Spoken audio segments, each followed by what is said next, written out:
welcome back to my channel. For this video, ituturo ko sa inyo kung paano ko na-achieve itong makeup look na to. And as you can see in the title, this is a Kathryn Bernardo inspired look makeup tutorial. So first step, naghahawi lang ako ng buhok ko. At syempre, kailangan natin maglinis ng face para mapanatili nating hygienic ang ating makeup and makeup tools. Next, nag-a-apply na ako ng foundation. Nag-start ako sa aking center ng face palabas.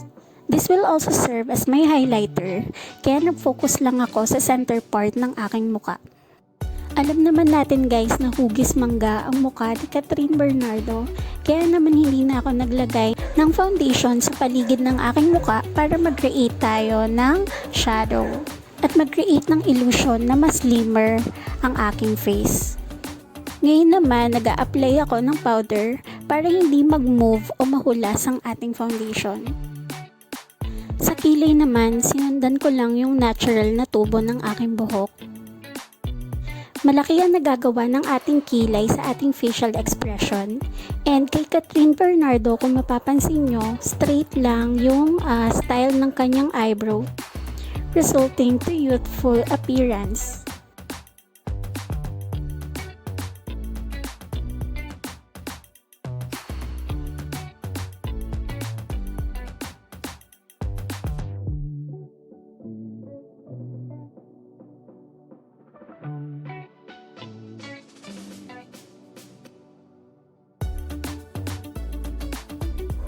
Next naman is eyeshadow.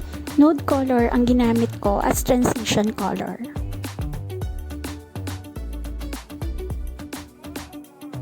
Sa outer corner naman, darker shade na brown ang ginamit ko.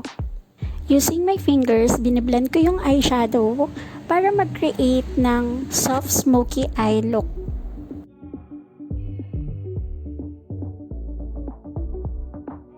Same dark color din yung ginamit ko sa aking lower lash line.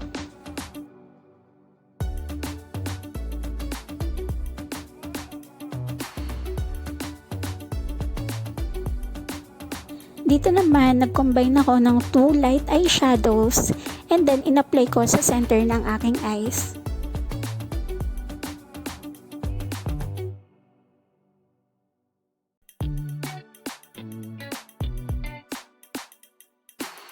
And of course, nag-highlight din ako sa inner corner ng aking eyes. For eyeliner, make sure to line your upper and lower eyelids as close as possible to make it look natural.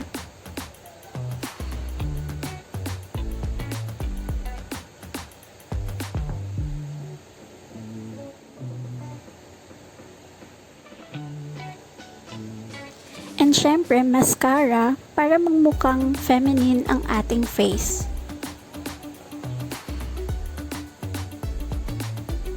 Sa contour, since round ang type ng aking face, in-apply ko ang contour na pa V-stroke para mag-create ng V-shape.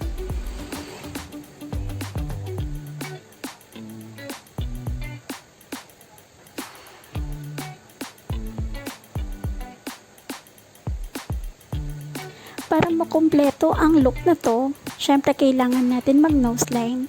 Alam naman natin na ang ilong ni Kathryn Bernardo ay sobrang matangos.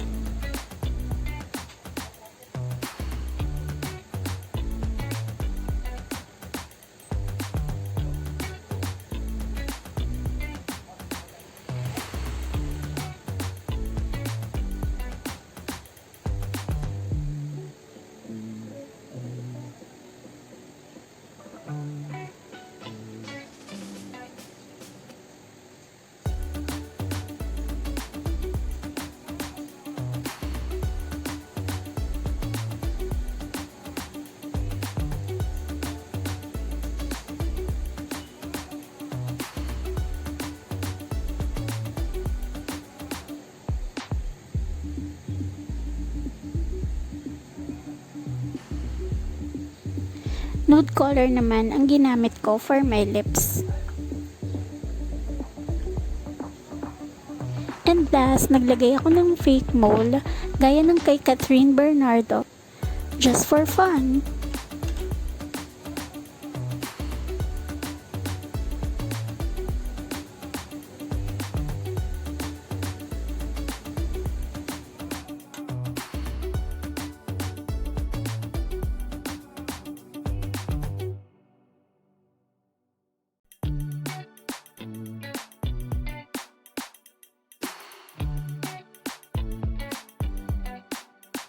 So, ayun guys, alam ko malayo sa realidad na maging kamukha ko si Kathryn Bernardo. Pero, itong video na to is ano lang naman, makeup inspired. Ito yung parang usual na makeup look ni Kathryn Bernardo. So, hindi ko naman sinasabi na makeup transformation to. Pero yun, naglagay lang ako ng nodal dito para kahit paano maging makuha naman natin yung itsura ni Kathryn Bernardo. Sana nagustuhan nyo itong super easy, super simple na makeup look tutorial na ito. And yun, kung nagustuhan nyo nga, please give it a thumbs up.